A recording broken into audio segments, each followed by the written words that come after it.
Hi, it's Fias Tarot. Hello, Capricorn placements. This is your end of the month love reading. Okay, so yes, ako. Pagdating sa person on your mind, okay? So, syempre, before tayo mag-start, kung hindi ka pa nakapag-subscribe, please do subscribe and hit the notification bell para lagi po tayo maging updated sa mga mangyayari pa lang. Okay? So, Capricorn, yeah. Kung meron pang ibang tanong, message lang po sa akin pong FB page for more info. Okay? So, Capricorn. Who is the person on your mind, Capricorn? Ay, talaga naman. Ito yung nasa utak nyo, oh. The Ace of Pentacles, diba? Usually, yun lagi ang nalabas, no? Pera. Tao, ha? Tao, hindi po pera, ha? Okay. Oo. Who is the person on your mind, Capricorn?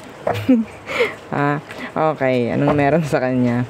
Some of them, mahilig din sa money, like you. Di ba? Tingnan natin. Pwede yun. So, specific. Pwedeng businessman, businesswoman. May mga may-ari na kung ano man. Diba? So, ano meron sa kanya? Capricorn. Yeah, the Page of Pentacles. Oh, see? Pentacles. Anyway, pwedeng earth sign like you, Taurus, Virgo, Capricorn. Someone younger. Capricorn. Someone younger or meron kayong age gap ng taong to. What's with the page? Oh, yeah. See, the Emperor. Oh my golly. Businessman, businesswoman. Yes. Okay, some of you, meron kayong connection nito. Puro ano lang. I think some of you casual. Oo. Pwedeng kasama mo siya sa work or meron kayong transaction, work, career, kung ano man, no? Something, yes. So, anyway, specific pagdating sa kanya, pwedeng ang businessman, businesswoman, or pero someone younger or yeah. Okay? Meron ditong the Lovers Universe. Itong sa Emperor, ha? For me, this is the ang tawag dyan, the divine masculine. Excuse me. Nakita pa natin tong lovers na naka-reverse. So, for me, this is twin flame energy. Ooh. Okay, anyway. Let's see, ano bang situation nyo? Pwedeng earth sign and Aries. Okay. Hard to budge. Yeah, hard to budge. Okay. So, may pagkaseryoso itong taong to.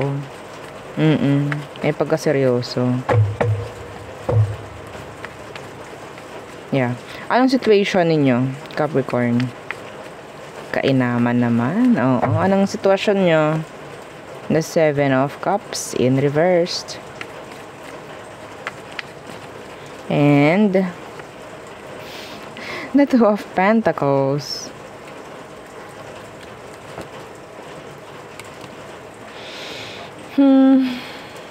Situation is rocky, shaky.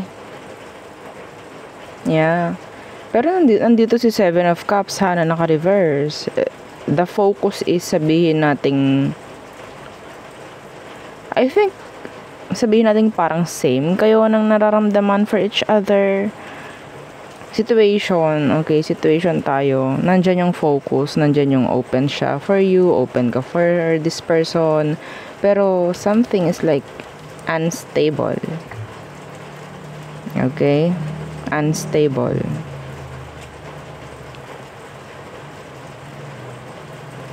Some of you, this person is giving you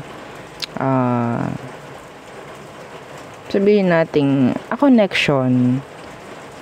Pero hindi mo makita siguro yung pagiging consistent ng taong to. Well, hindi mo talaga makikita, no? Some of them kasi they're too busy. They're a busy person. I don't know kung may mga makaka-relate dito. Okay. Let's see. Ano ba ang totoong emosyon nito sa'yo? Capricorn. Totoong emosyon. Yeah, they're focused on you. And focus on their work. Diba? The Eight of Pentacles. Okay. The Two of Swords. Yes, parang hating-hati. Yeah, hating-hati.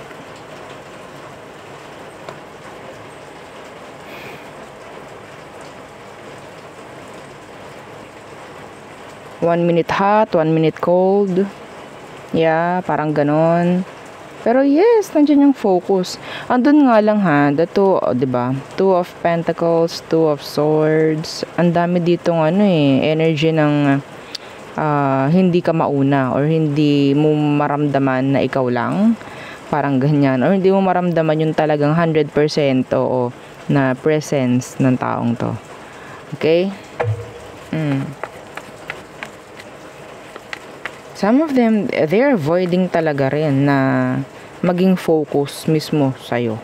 Kasi yun nga, they're too busy or maraming inaatupag sa buhay. Okay? Yeah, see, the Five of Swords. And the Three of Pentacles. Ang daming gawa, ang daming kausap, ang daming... Yeah. Anyway, let's see kung ano bang next action nito pagdating sa'yo, Capricorn. Parang cross-watcher eh. Parang cross-watchers reading to. Anyway, tingnan natin. Let's see ano ang next action niya towards you. The Queen of Pentacles. That's nice. Okay. The Tower. Yeah, the Star. So, nandito, okay. Next action niya is to nurture. Okay? To nurture things. It's like, wow, talaga? Parang gano'n ang magiging reaction mo. Ay, talaga? Or sabihin natin parang, yun nga, ikagugulat mo. Ay, oo. Ang tawag dyan? Kaya mo pala yun? Oo. Ganito ka pala talaga. Yan. Okay? Ganun ang magiging next action ng taong to sa'yo. Ganun ang magiging reaction mo sa magiging next action ng taong to sa'yo. Okay? This is being nurturing. Like, being present, available. Okay? Yeah? Kagulat-gulat. Oo. Kasi hindi naman siya talaga ganun. Magiging open actually. Magiging open. This is too serious. No? Itong taong to napakaseryoso sa buhay nito. Hindi mo makikitaan ng clinginess. Clinginess. Hindi siya clingy. Okay, so yeah. Yeah, hindi siya clingy. Anyway. Sana wala ditong mga pagpili-pili. Pero yes, kaya ka naman yan talagang piliin. Sa totoo lang. It depends on them. Diba? So, ano ba ang advice for you, Capricorn? Okay, the Nine of Wands. What's with the Nine of Wands? This is a strong connection. Yeah. The Ten of Wands. Oo. Strong connection. Fighting. Oo. Fighting na magkaroon ng magandang flow.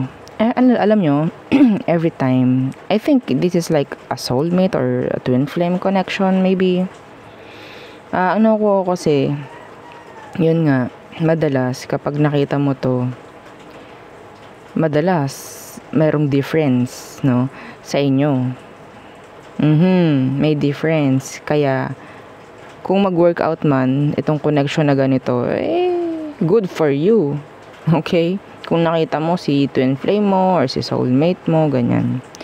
Mahirap. Oo. Ang daming struggles, ang daming parang kaagaw sa sitwasyon, sa kanya, parang ganon. I don't know why. Oo. Okay? Pero, yeah. Meron kayong angel number ha? 222. Okay? Check nyo na lang sa Google. Oo, may another message sa universe for you. Okay? So, this is a hard connection. Okay? Dito matetest yung connection or dito matetest yung kung gaano ba katatag yung ikaw pagdating sa sitwasyon na to. Okay? This is a strong connection actually.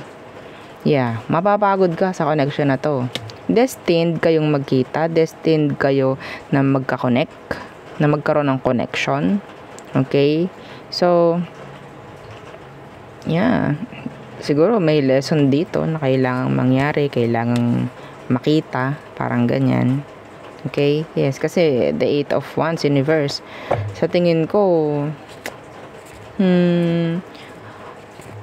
meron pang kulang, no? Sa buhay mo, sa buhay niya, parang ganyan. Okay? Mahirap to. Oo, ako na yung mahihirapan para sa inyo. Oo.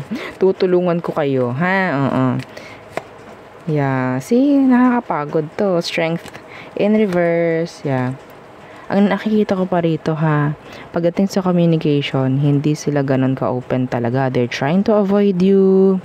Okay, 1 minute nandyan, 1 minute wala. Eventually, sabihin natin mas lalayo at lalayo pa. This is a strong connection and kahit paglaban mo to, ang hirap nito. Oh my God. Oo, destined, yeah. Parang ito yung call. Ito yung call, ito yung tawag from universe na kailangan mo tong pagdaanan. Okay? I don't know. This is too much. Too much. I can't. Ang aga. Capricorn na ang aga. Anyway. Ito yung nakakapagod na connection. Pero it's up to you kung paano ka makikigo with the flow with this person. Yeah. Destined kayong magkita, magtagpo ng taong to. Actually, wala tayong magagawa. Okay, so just go with the flow kung anong meron. Okay? Hindi mo kailangan rin na gumawa ng higit pa sa ginagawa niya for you. Okay? Avoid ninyo yung runner and chaser energy. Okay? So, yun po ha. Ang akin nakikita, this is so hard. Okay? So, yun ang aking reading for you, Capricorn. Again, yeah. Don't forget to like, share, and subscribe, and follow our FB page. Thank you. Bye.